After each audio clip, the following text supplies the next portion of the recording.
Necesitamos la eternidad para poder conocer algo, el borde de sus caminos, como dice la Escritura, de ese Dios infinito. Por tanto, una pregunta: ¿qué es lo que más deseamos en esta vida? Nos hacemos, la meditación consiste en eso, ¿no? Incluso la filosofía dice que empieza con una pregunta: ¿por qué o para qué? Nos hacemos preguntas como esta o similares, y la palabra de Dios nos invita a meditar y reflexionar en temas existenciales y vitales para la vida. Y eso choca en medio de esta generación que estamos viviendo de tanta superficialidad, que se mueve en una superficialidad tan grande y que no es ajena a la Iglesia. Hablábamos la otra semana si realmente conocemos a este Dios, ese Dios que quiere que le conozcamos, que esa sea nuestra gloria, entenderlo y conocerlo, y como Él tantas y tantas ocasiones refleja, manifiesta que su pueblo está lejos de ese conocimiento. El tema central y principal que nos enseña la palabra de Dios, y que recoge muy bien los catecismos menor y menor de Westminster, es glorificar a Dios y gozar de Él. Ese es el fin principal del ser humano. ¿Cuál es el fin principal del ser humano? De todo ser humano, de toda criatura de Dios. Es glorificar a Dios y gozar de Él para siempre.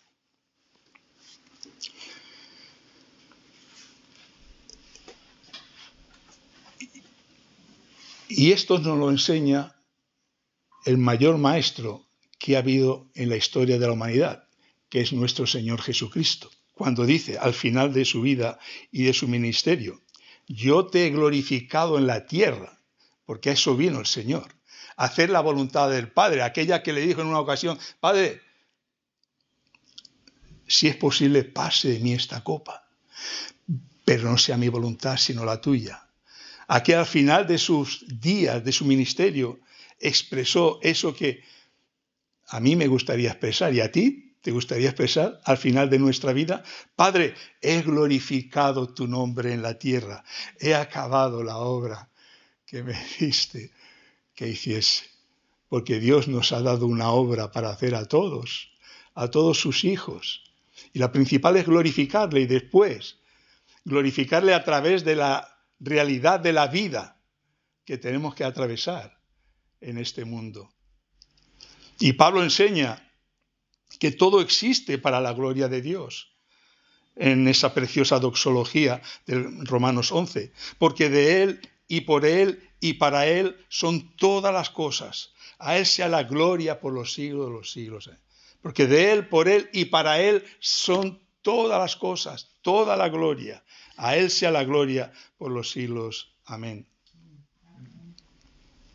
Y también nos enseña que el propósito y fin de nuestra vida y todo lo que hacemos debe ser para la gloria de Dios.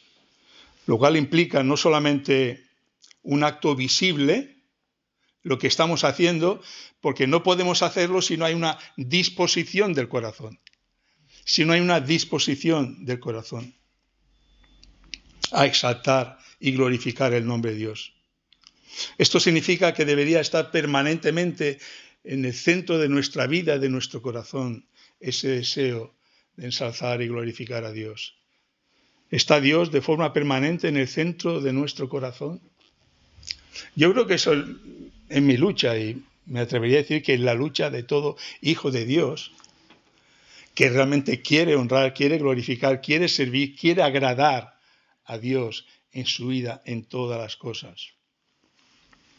Esa es la queja de Dios a su pueblo, por una adoración superficial y formal, como decía hace un momento, de palabras y actos, de normas y reglas, de liturgias y mil cosas, como decía Francis Schaeffer en su libro La verdadera espiritualidad. Nos hacemos listas interminables, como lo hacían los fariseos, ¿verdad? Listas interminables que nos hacemos nosotros, haciéndonos a Dios a nuestra imagen. Cuando Dios resume lo que es la vida en dos cosas, Maestro, ¿cuál es el gran mandamiento? Amarás a Dios con todo tu corazón, con toda tu alma, con toda tu mente, con todas tus fuerzas. Y el segundo semejante, amarás a tu prójimo como a ti mismo. Y de estas dos cosas depende toda la ley y los profetas.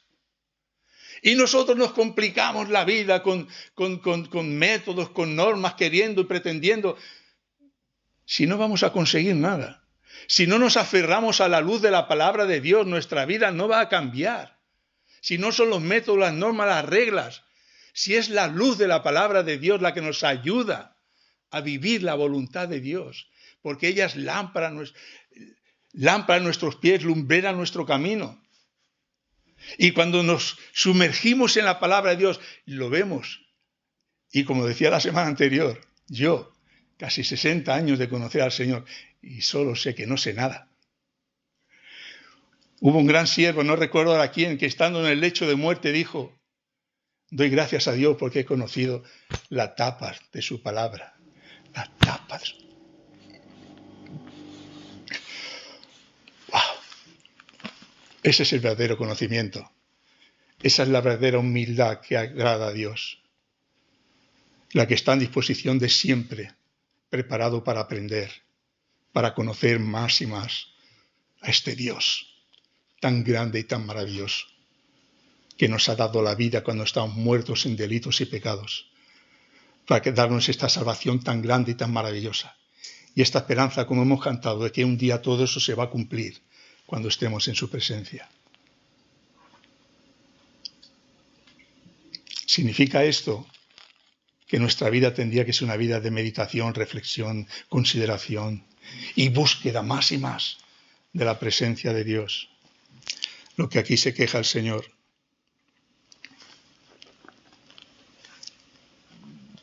Si se diere el libro, dice Isaías, a que no sabe leer, diciéndole, lee ahora esto, él dirá, no sé leer.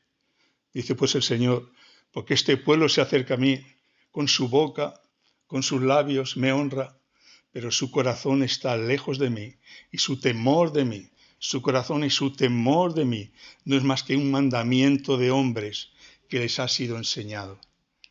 Un mandamiento de hombres que les ha sido enseñado.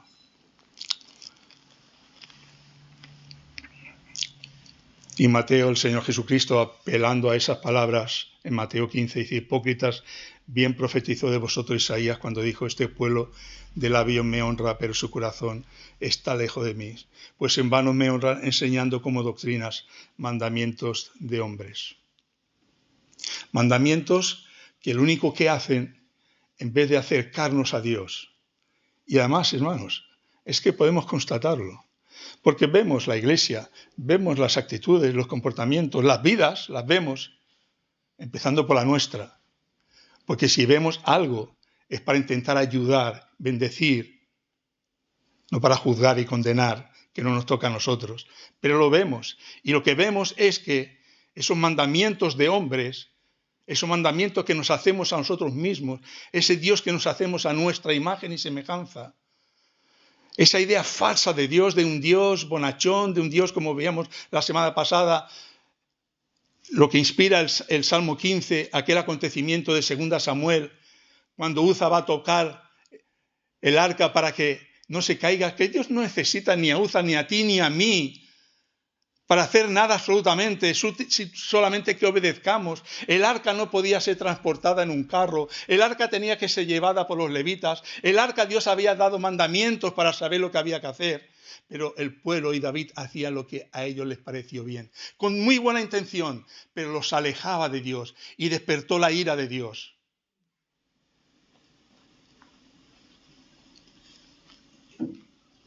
Porque no conocemos a Dios. Porque no conocemos a Dios.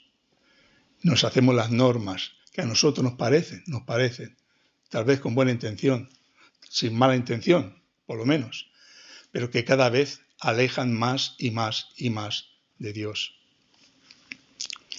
Conocer a Dios es un gran gozo, como decía Calvino. Me encanta porque demuestra, y más en un cristiano como Calvino, intelectual, y como muchos otros intelectuales, ministros de Dios han manifestado, que el conocimiento, la teología, no apaga ni enfría la mente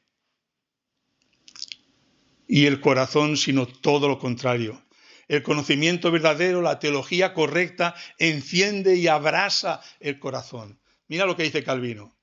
¿Cómo pues podrá elevarse nuestro espíritu a la presencia de Dios, a experimentar el gusto de la bondad de Dios? ¿Cómo podremos conocer de verdad este Dios, la expresión de su gracia, amor, bondad, misericordia, sin que todo nuestro espíritu se encienda y abrase en deseos de amarle?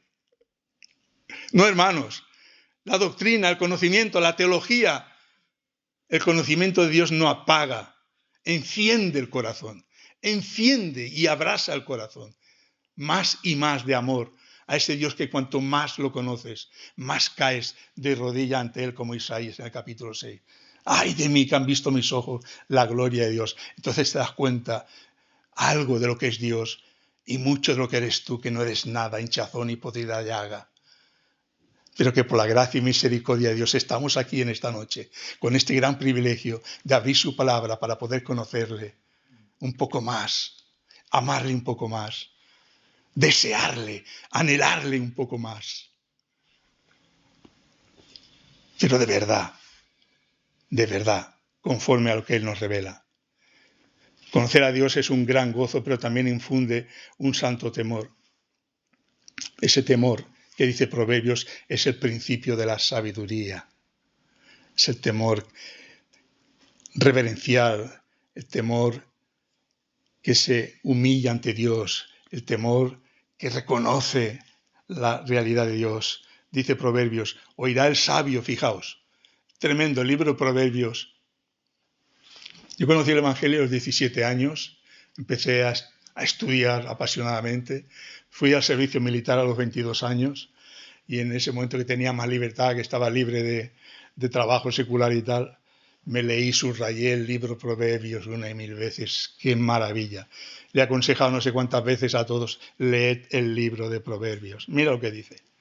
Oirá el sabio y aumentará el saber, y el entendido adquirirá consejo, para entender proverbio y declaración, palabras de sabios y sus dichos profundos. Palabras de sabios y sus dichos profundos. El principio de la sabiduría es el temor de Jehová. Y mira lo que dice ahora. Algo en lo que tendríamos que meditar y reflexionar. Los insensatos desprecian la sabiduría y la enseñanza. Los insensatos desprecian la sabiduría y la enseñanza. Porque la sabiduría verdadera, el conocimiento verdadero, viene de arriba, del Padre de las luces. Pero cuanto más conocemos la grandeza, el poder, la sabiduría y la santidad de Dios, que Dios ha revelado y que por su Espíritu nos manifiesta y sentimos, bueno, a veces como estar en el mismo cielo. Como estar en el mismo cielo cuando abrimos la palabra, meditamos y reflexionamos en ella, es como estar en el mismo cielo. Ante ese Dios, que es el Dios que se revela y no el Dios de nuestra imaginación. No el Dios que nos hemos hecho nosotros a nuestra conveniencia. Ese Dios no llena, ese Dios no colma, ese Dios no satisface, ese Dios no da alegría, no da gozo. Porque no es el Dios verdadero. No puede ser. El único que puede encender el corazón es el verdadero Dios, que por medio de su Espíritu, como dijo el Señor, nos guía toda la verdad. Y cuando la verdad se abre y alumbra, las tinieblas se despejan y lo ves todo tan claro y lo ves todo tan bien. Aunque luego reconoces, como decía hace un momento, que no sabes nada. Que no sabes nada, que cada momento, cada circunstancia, cada situación es una lucha, es una búsqueda, es un pedir al Señor, Señor, ayúdame, Señor, ayúdame, Señor, ayúdame, porque como Pedro, andamos y nos hundimos, andamos y nos hundimos, andamos y nos hundimos. Pero hasta aquí nos ayudó el Señor por su gracia, porque es auténtico y genuino el deseo que hay en nuestro corazón. como hemos cantado, cerca, más cerca, oh Dios, de ti, cerca mi vida yo quiero llevar. Y cuando eso es auténtico y verdadero, la bendición de Dios está ahí. Y ante ese conocimiento de Dios que David va descubriendo, como tú y como yo podemos ir descubriendo por la palabra y por la providencia de Dios en nuestras vidas, como ocurrió con el acontecimiento de Uza, y David se pregunta, ¿quién puede habitar delante de este Dios? ¿Quién puede habitar delante de este Dios? ¿Quién habitará en tu tabernáculo? ¿Quién morará en tu monte santo? ¿Quién puede estar ante tu presencia? El versículo 14, ¿recordáis lo que dijo? No hay justo ni aun uno. No hay quien haga el bien. Nadie por sí mismo puede estar en la presencia de Dios. Pero David expresa su deseo de estar y vivir en la presencia de Dios. De este Dios que va conociendo poco a poco. De este Dios que va conociendo poco a poco. De este Dios, decíamos la semana pasada, que es temible, fuego consumidor, pero que es amor y verdad. Y que vamos conociendo, como estuvimos estudiando con el libro de Pink, los atributos de Dios. Los atributos de Dios, todas las dimensiones y características del ser de Dios que Él nos ha revelado. Es nuestro deseo, como David expresa, vivir ante como hemos cantado, recuerdo lo que decía. Cerca, más cerca, Señor, de ti, quiero ser tuyo, dejando el pecar. Quiero ser tuyo. Quiero vivir para ti. Tú eres la razón de mi existencia. Tú eres el todo, como dice David en el Salmo 16. Dijo el Señor a mis alma mía, dijiste al Señor, tú eres mi Señor. No hay bien para mí fuera de ti. Tú eres todo mi bien. Como dijo Asaf en el Salmo 73. ¿A quién tengo yo en los cielos? Ahí vemos una vida, el sentir de una vida, el deseo de una vida, el anhelo de una vida, con todos sus errores como Asaf, teniendo envidia ante los que prosperan porque se pensaba y luego reconoce que era como una bestia, que no entendía nada, hasta que entrando en el santuario se dio cuenta de la verdad, de cuán grande era su privilegio. Y entonces clama esa preciosa exclamación. ¿A quién tengo yo en los cielos sino a ti? Y fuera de ti, nada deseo en la tierra. Son manifestaciones que definen y expresan, manifiestan lo que hay de verdad en el corazón de una persona. Veremos la próxima semana porque habrá.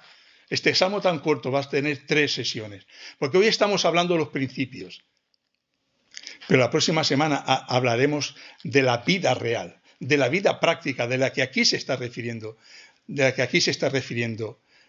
David. Pero no puede haber vida práctica si no hay deseo en el corazón. No puede haber lucha, esfuerzo por andar conforme a la voluntad de Dios si no hay deseo en el corazón. No puede haberlo. Pero cuando tú lo anhelas y lo deseas y lo pides y lo suplicas al Señor, el Señor te va a ir ayudando y te va a ir guiando y dirigiendo. Te haré entender, dice el Señor, el camino que debes andar. Te haré entender cuando vayas a Él. Te haré entender cuando tengas hambre y sed de Él. Te haré entender como cuando dice Pedro, desead como niños recién nacidos la leche espiritual no adulterada para que por ella crezcáis para la salvación. Te haré entender.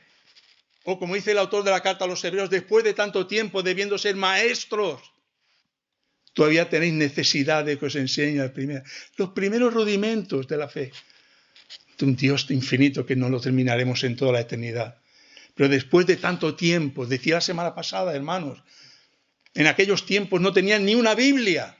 Hoy tenemos 20 versiones diferentes, libros a montones de siervos de Dios que Dios ha levantado y nos dejan ahí sus enseñanzas. Tantos medios, ¿qué hacemos? ¿Queremos o no queremos conocer a ese Dios? Que no hay cosa más maravillosa y sublime y preciosa.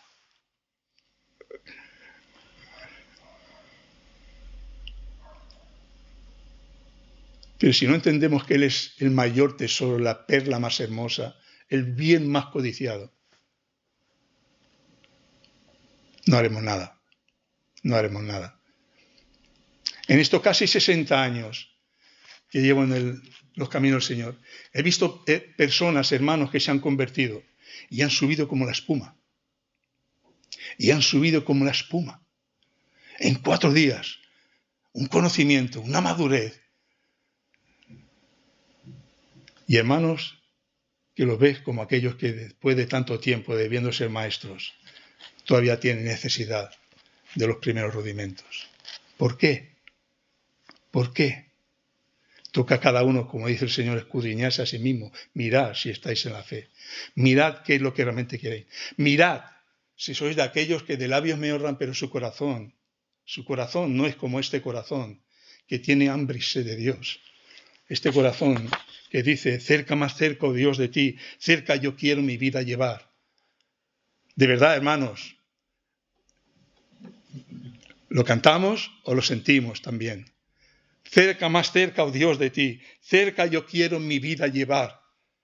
Cerca, más cerca, oh Dios, de ti, cerca tu gracia, la que nos vamos a acoger cada día para seguir adelante, conociéndole y amándole y sirviéndole más y mejor. ¿Es nuestro deseo vivir en la presencia de Dios? ¿Es nuestra prioridad? ¿Es tu prioridad? David no era perfecto. Aquí no estamos hablando de perfecciones. David no era perfecto. Pero dice, una cosa he demandado al Señor y esta buscaré, que esté yo en la casa del Señor todos los días de mi vida, para contemplar la hermosura del Señor. Para contemplar la hermosura del Señor, inquirir en su santo templo. Pablo no era perfecto, pero deseaba con todo su corazón seguir adelante. No que lo haya alcanzado ya, reconocéis aquel pasaje de Filipenses, no que lo haya alcanzado ya, ni que ya sea perfecto, dice textualmente, pero prosigo por ver si logro así aquello. Pero prosigo. ¿Hacia dónde prosigo? Hacia la meta, el supremo llamamiento, hacia la voluntad de Dios, hacia ver qué es lo que Dios quiere de mi vida, lo que me revela en su palabra, su buena voluntad, lo que será la mejor bendición para mi vida. La mejor bendición para mi vida. Tú no eres perfecto, yo no soy perfecto, pero ese no es el problema. El problema es que en nuestra realidad de imperfección todavía, realmente el deseo y el anhelo en nuestro corazón sea estar cerca, vivir cerca de Dios. A continuación, del versículo 1, ¿quién habitará en tu presencia? David dice que puede estar en la presencia de Dios el que, ¿qué dice? Y al describir las características del que puede estar en la presencia de Dios, habla de 2 características. El que anda en el camino de Dios. Versículo 2. El que anda en integridad y hace justicia. Las primeras 2 características. Y habla verdad en su corazón. Semana que viene vamos a analizar esa vida práctica ya. Estamos hablando del principio, porque si no tienes ese principio, si no tienes ese anhelo, ese deseo, esa convicción, el resto sobra, no sirve de nada. Lo que ahora dice no sirve de nada. Si tú no quieres agradar al Señor, si no quieres estar cerca de Él, en su presencia, el resto no sirve de nada. El resto sirve cuando realmente en tu corazón está el anhelo sincero y profundo de querer estar, vivir en la presencia de Dios. Y así dice, el que anda en integridad y hace justicia y habla verdad en su corazón, el que no calumnia con su lengua, ni hace mal a su prójimo, ni admite reproche alguno contra su vecino. Esa es la vida real y práctica, de la que nos habla la Escritura también. Y es importante. Es importante para glorificar a Dios y bendecir al prójimo, empezando por el que está en nuestra propia casa, que es el próximo más cercano y más querido. Ni hace mal al prójimo, ni admite reproche alguno contra su vecino, aquel a cuyos ojos el vil es menospreciado, pero honra a los que temen a Jehová. El que aun jurando en daño propio suyo, no por eso cambia, quien su dinero no dio a usura, ni contra el inocente admitió cohecho. Y termina diciendo, y el que hace estas cosas, el que vive este camino, no tiene peligro, no tiene riesgo de un apartarse y caer definitivamente de los caminos de Dios. Porque, hermanos, la salvación es del Señor, pero el que perseverare hasta el fin, la muestra de que tú eres un llamado, escogido, elegido, es que tú estás perseverando y perseverando de verdad, no de los que hablan, pero su corazón está lejos. Porque decimos, qué triste que no haya más celo por vivir la iglesia, por disfrutar la iglesia, por bendecir la iglesia. Pero tampoco he dicho muchas veces, estar en la iglesia es la garantía absoluta. Es la garantía. Es más, como dice el Señor Jesucristo, no solamente estar y hacer. Estar y hacer. Aquellos que dirán aquel día, Señor, que en tu nombre hicimos. Ni siquiera eso. Porque, ¿por qué lo hiciste? Para tu propia gloria, para tu propio beneficio, para tu propia satisfacción.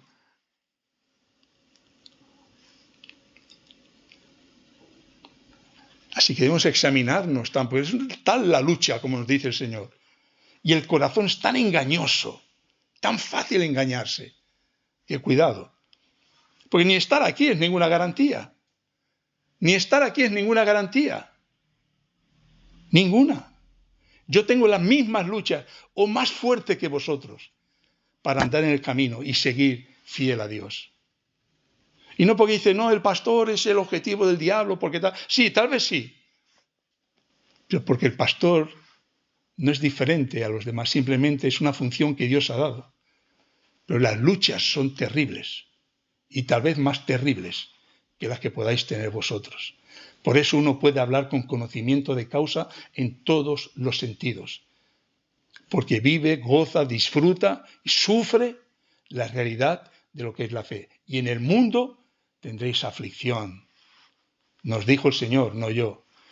Y no sé tú, pero yo, desde que tengo uso de razón, y fue muy tempranito, a los 3 años, a los 4 años, vi a mis padres llorar porque no tenían para comer, trabajando de sol a sol. A los 17, por la gracia de Dios, conocí el Evangelio. Y como decía el hermano Manuel, que ya está en el Señor, doble lucha.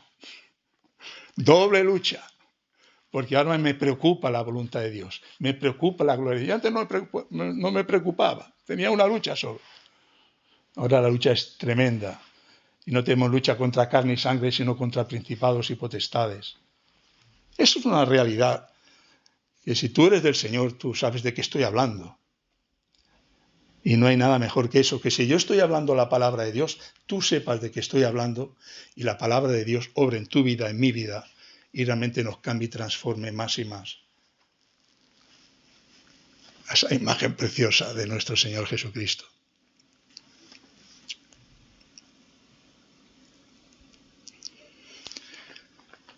Es importante observar que David está hablando desde la perspectiva, cuando habla aquí de la vida, desde la perspectiva del antiguo pacto, del antiguo testamento. Aunque los sacrificios para expiación y el perdón, que eran figuras del sacrificio del Cordero de Dios, que quita el pecado del mundo, eran importantes, los sacrificios eran importantes cuando no eran superficiales, como acusa el Señor en Isaías capítulo 1.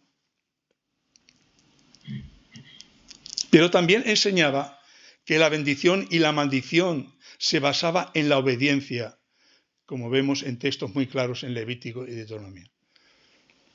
En la obediencia. Hemos de repetir esa palabra hasta la saciedad, hermanos, hasta la saciedad. Porque la frivolidad, la superficialidad, el hacerte normas y reglas que huyen de una verdadera obediencia a Dios, es la ruina de tantas y tantas vidas.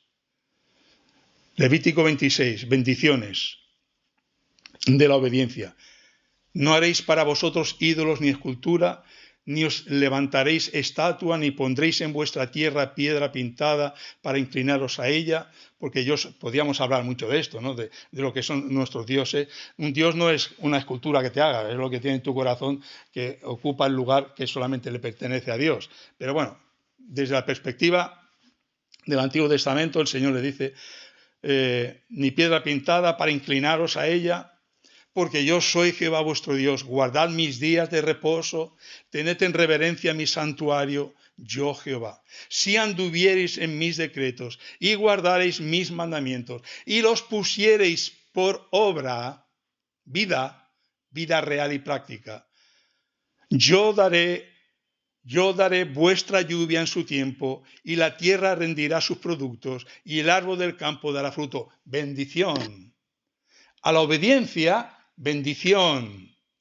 A la desobediencia, un poco más abajo, Levítico 26, versículo 14, las consecuencias de la desobediencia. Pero si no me oyereis, cuando habla de oír, habla de obedecer. Pero si no me obedeciereis, porque sí, puedes oír, pero si no obedeces, ni hicieres todos estos mis mandamientos, y desdeñareis mis decretos, y vuestra alma menospreciare mis estatutos, no ejecutando mis mandamientos e invalidando mi pacto, yo también haré con vosotros esto. Yo haré con vosotros esto. Enviaré sobre vosotros terror, extenuación y calentura, que consuman los ojos, atormenten el alma, y sembraréis en vano vuestra semilla, porque vuestros enemigos la comerán.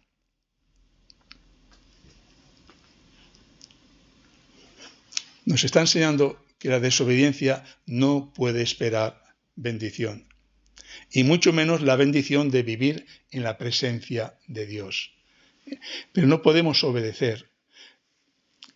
¿Qué le pasó a Uza y a David? Por desconocimiento. Pero el desconocimiento, como pasa con las leyes, no es un eximente. Estamos obligados a conocer. Y como cristianos, Dios se ha revelado y estamos obligados a conocer qué es lo que Dios nos enseña.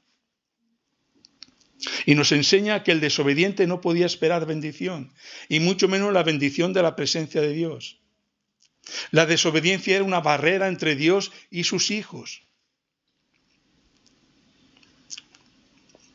impidiendo la comunión y la relación con Dios.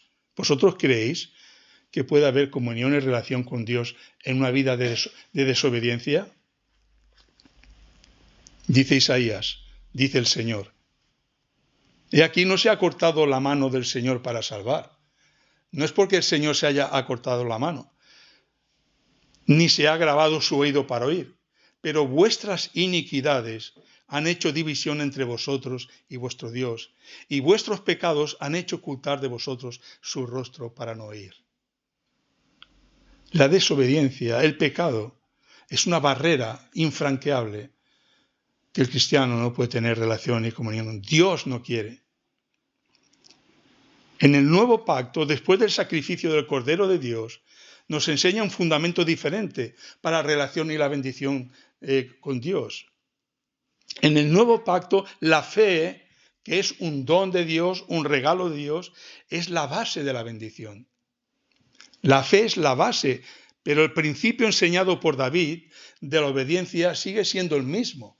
La fe no elimina la obligación de obedecer a Dios, porque necesitamos obedecerle, porque no hay bendición sin obediencia. Tanto en el antiguo pacto como en el nuevo pacto, la conducta en la vida diaria es un reflejo de la comunión con Dios. Es un reflejo de la comunión con Dios. Mira lo que dice el apóstol Juan, claramente. Si decimos que tenemos comunión con Él y andamos en tinieblas, ¿qué? Mentimos. Si decimos que tenemos comunión con Él y andamos en tinieblas, mentimos y no practicamos la verdad. Digamos lo que digamos, hermanos, no hay comunión con Dios si andamos en desobediencia. Digamos lo que digamos, si andamos en desobediencia no hay comunión con Dios. Podríamos decir que la diferencia de enfoque entre el Antiguo Testamento y el Nuevo Testamento es que en el Antiguo Testamento un caminar recto en obediencia era la condición previa para tener comunión con Dios. Un caminar en obediencia era la condición. En el Nuevo Testamento, el caminar recto, que sigue siendo obligatorio, es el resultado de vivir en comunión. ¿Veis la diferencia? En el Antiguo Testamento era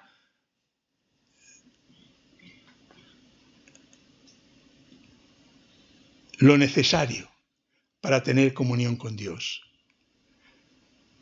Vivir en obediencia a los mandamientos. En el Nuevo Testamento es la consecuencia, es el efecto de andar en comunión con Dios.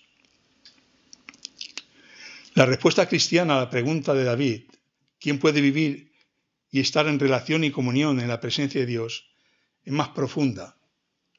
Es el efecto de andar con Dios. O sea que si vemos una vida que no se conduce conforme a lo que Dios nos enseña en su palabra, el apóstol Juan nos dice claramente lo que ocurre. Si decimos que tenemos comunión con Dios y andamos en tiniebla, mentimos y no practicamos la verdad. Y no practicamos la verdad. El efecto de tener y de vivir en comunión con Dios se nota, se observa, se ve en la vida de los creyentes. Si decimos que tenemos comunión con Dios, pero nuestra vida dice lo contrario, digamos lo que digamos, mentimos y no practicamos la verdad. Pero hermanos, el Dios de gracia está ahí y la gracia está a nuestro alcance para que nos examinemos y veamos y pidamos a Dios gracia para seguir más firmemente en sus caminos, para desear y anhelar más, como hemos cantado, estar más y más cerca de Dios. Pidámosle a Dios la gracia, porque nosotros, por nosotros mismos, nada podemos hacer. Que el Señor nos ayude y nos bendiga a vivir conforme a su palabra, para su gloria, bendición nuestra, de nuestras familias y de nuestra iglesia, donde Dios nos ha puesto. Amén. Vamos a tener un tiempo de oración ahora.